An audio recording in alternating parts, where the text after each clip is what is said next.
Shabbat Shalom. Welcome to 5 Minutes of Torah with a BI Rabbi. I'm your BI Rabbi today on your screen, Rabbi Adam Stein. I'm happy to be back on your computer or phone or tablet or whatever you're watching on. And I'm happy to be back because Rabbi Infeld has been doing these videos for a few months now while he's been on his sabbatical in Australia.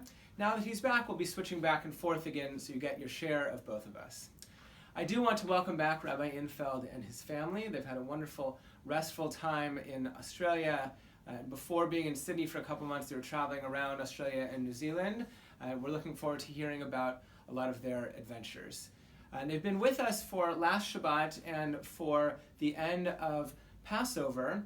And actually the first big program that we have coming up, besides the services from Shabbat and the last few days of Passover, is Rabbi Infeld's getting back into the lunch and learns that we do once a month. So next Wednesday at 12 p.m., we have lunch and learn, and Rabbi Infeld's topic is the first 100 days of Donald Trump's presidency, and he's going to cover that whole topic in 1 hour, I'm told.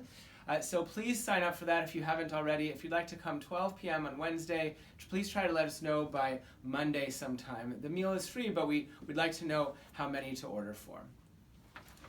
So recently, the past few days, as I've been sitting with this week's Torah portion, Shemini, I've been thinking about drinking and alcohol. And that's because there's a mention of it in this week's Parashah. Also, of course, we just had Pesach with all those 4 cups of wine at the Seders and everything. But in this week's Parashah, it starts out with this story that's very difficult. And Rabbi Infeld was mentioning this in his talk before Yizkor the other day at the end of Pesach. The difficult story is that Aaron's sons, Aaron the brother of Moshe, his 2 sons, Nadav and Avihu, they approached the altar, the tent of meeting, and it says in the Torah that they had strange fire, some sort of strange offering, and they get zapped by God. God kills them instantly, and that's it. They're gone. And we have this reaction by Aaron of silence. He can't come up with any words. So we're trying to figure out Aaron's reaction. We're trying to figure out why they were killed. What does it mean that they had strange fire?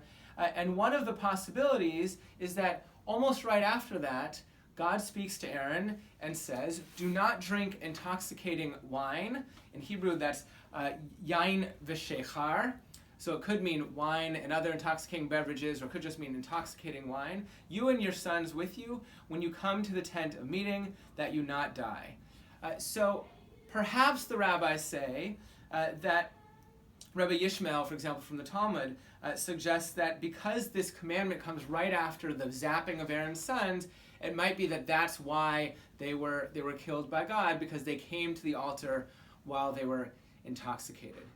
So I've been thinking about this, and I've realized over the years that there's a lot of difficulty and tension with Judaism and the struggle with alcohol and drinking, and for those who struggle with alcoholism and addiction. We have Purim that seems to have all this encouragement of drinking and getting drunk. Actually, some of the traditional sources say you're supposed to get drunk on Purim, but there are many sources within our tradition that say that it's actually forbidden to get excessively drunk on Purim. And certainly, if someone struggles with alcohol, it's all the more so not something that should be done.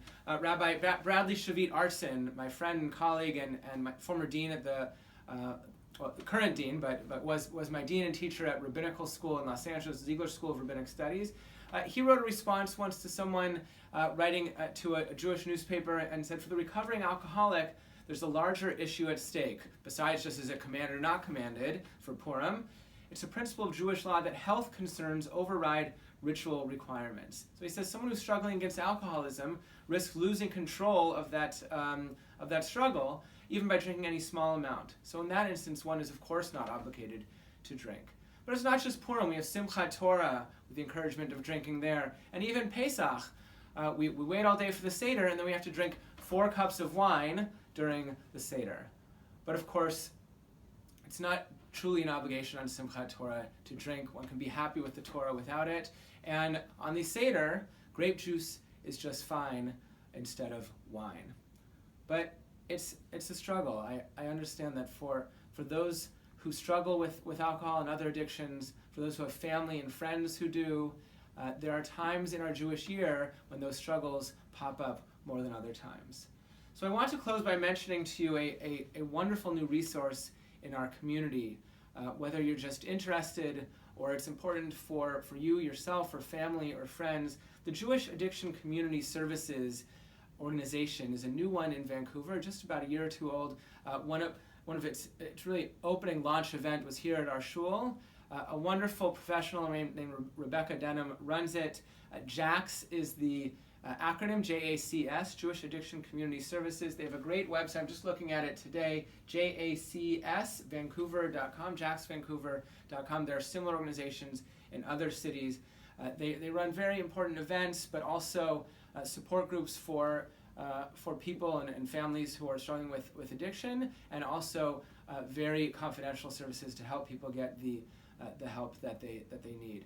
So I recommend this organization and their resources to anyone who's interested, whether it's a personal need or just interest for those who are around you.